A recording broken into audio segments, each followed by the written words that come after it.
Hello world, welcome to the 224th video on my channel where I'm building my own digital assistant named Shane, like Jarvis from the Iron Man movies and comics. So the whole inspiration of me starting this YouTube channel and kind of getting back into programming was to create the digital assistant, of course, but the reason why was because my dad passed away from Alzheimer's in his 50s. It's one of the earliest cases ever in California to somebody to die from it. And then my grandpa, who's still living, my dad's father, is suffering from dementia earlier than any other of his peers, so my great aunts and uncles. And so this has inspired me to create something. I wanted to use my programming knowledge to self-teach myself how to program, and I wanted to create a program that was going to help me with my memory, so that stores my memories, that's voice activated, and that can help me. So that's been the main inspiration for my YouTube channel. And what I really wanted was a Jarvis that controls everything, and we've made significant progress in finance, and we've made significant progresses in chatbots and things of that nature. And so I hope you subscribe to my channel to watch all of that. But today I wanted to focus on getting back to how can we store memories for me at a later time if I am succumbing to these mental health illnesses. And so I've tried SQLite, a Python library that uses SQL to... my plan was to store like a daily database of memories, how I was feeling and emotions, and then use SQL database searching to come up with different memories. And it wasn't very interesting to me. I suck at updating things daily, and it just wasn't what I wanted. And it was me hand jamming stuff in there, and I just don't think that was a good idea. And so I've recently learned about Dataclasses. And Dataclasses is a different way of using object-oriented programming. It's very similar to classes that all programming languages have, but this is just slightly different. And so what I want to do today is kind of show you a real example of how a data class is used, but specifically how I would want to use it. And basically, we're making a object of a person, similar to how we would remember things. And I think this object-oriented programming might be the way I go forward with this memory project, if you will. And so what we're going to do is create a version of me with all my demographics, if you will, and then a fictional example of my spouse. And we're going to store that in a JSON. And then we're going to have it introduce itself. So let's check that out real quick. And so the first one says, your name is Brandon. You are 123 years old. And we'll talk about that in a second. Your spouse's name is your mom. And your kids' names are Huey, Louie, and Dewey. And so the same introduction, but this would be from my spouse, is your name is your mom, which would be my spouse's name. You are 122 years old. Your spouse's name is me. That would be my name. And your kids' names are also Huey, Louie, and Dewey. And so that's kind of a way I want to address this. And so what we're going to do is from Dataclasses, import data class and field. And this is part of the new library of, I believe, Python 3.7 and above. And so... I think that's right. I'm using 3.10, I believe, on my interpreter. And so you don't have to pip install anything. And then from datetime, import date. And from typing, import list. These are all Python libraries, native libraries. And now what I wanted to do was take the date of birth. And so any day I run this code, or if my digital assistant comes alive, or I have it actually running like an Alexa or Siri, then I want it to be able to calculate the age dynamically, right? So I'm not inputting my age, because if my mental memory starts going away, I want the computer to do it for me. So we're going to create a function outside of the data class called calculate age, we're going to pass it the date of birth, which is a date.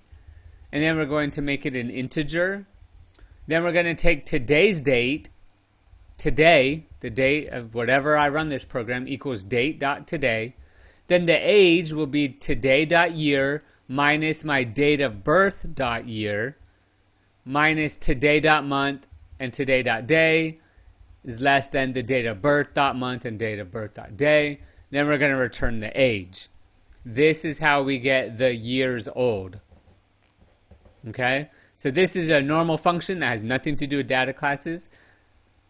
But now we get into the data classes. So what you'll want to do is say at data class. And then we're going to call this class a person. And then I want one of the things to be a name, which is a string. This date of birth has an underscore in the beginning. And it's going to be a type of date. And this right here is a field. Make it false. And what we're doing is making it a private attribute. So I don't know a lot about programming, but this is very similar to Java, how you have like public classes and private classes. So this is a private attribute that it's going to calculate, privately for each person. Then the spouse is going to be a string, and the kids, I want it to be able to handle a list of strings. And then we're going to give this a property. And like I said, the property is going to be a part, a dynamically changing part of this class. So every person is going to have an age, but that age is going to need to be calculated. So we're going to create a function called age. It's going to be this type right here. And then we're going to return calculate age.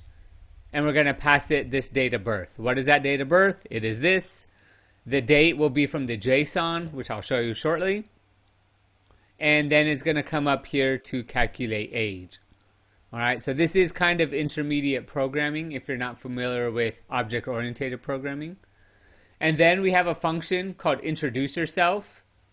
The kids' names, we're going to, if there's multiple ones, we're going to remove the comma, or add the comma, and join it.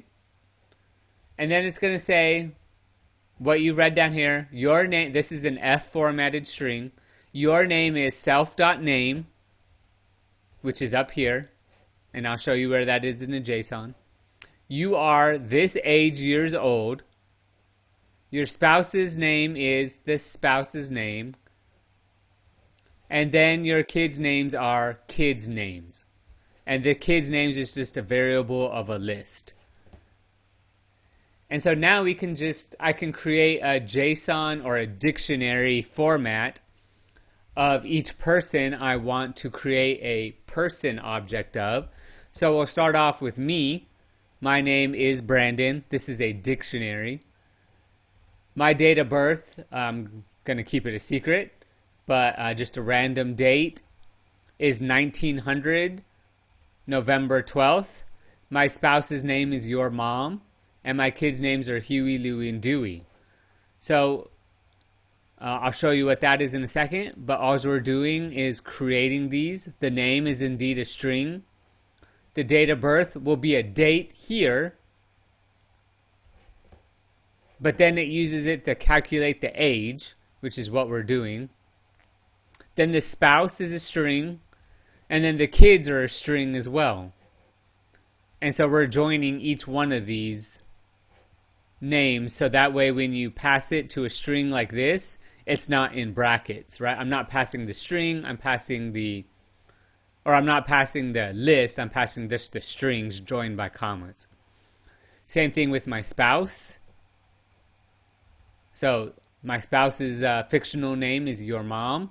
Her date of birth is this one right here. She was born 1901. The spouse now is me, and the kids' names are Huey, Louie, and Dewey. And now for each person that I have, I'm going to name it Brandon, that's me, equals a person. And we're going to pass it this dictionary. So me, name, me, date of birth, me, spouse, me, kids. And I only have to do that once now. So now I have this Brandon, which I can use in many different ways. Same thing with my fictional spouse. So now I've created an object of this person, and I can maneuver around it using your mom. And so now we can use dot notation to introduce yourself, or whatever I want to, I only have to create one function now for each thing I want to do. Introduce yourself. Tell me about your work history. Where did we meet? Why did I name you that? Stuff like that. Now I can just use dot notation.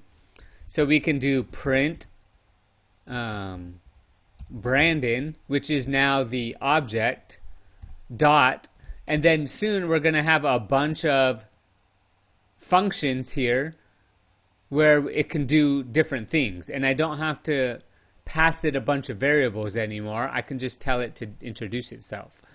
Same thing, spouse dot, well, or your mom dot will also have those functions too. And that's the advantage of object-oriented program. So I'm going to explore this and see how viable it is to create a digital memory, if you will, and see if I can just keep on populating the different attributes of a person that your brain would logically remember.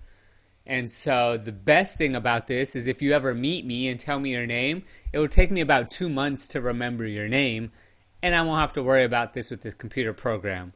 So I hope you enjoyed this video. I hope it gave you a very brief explanation of data classes, and I hope it helps you in your way. Leave a comment and tell me if you or any of your family members suffer from Alzheimer's or dementia, and if you're doing anything to avoid it. And thanks for watching. Goodbye, world.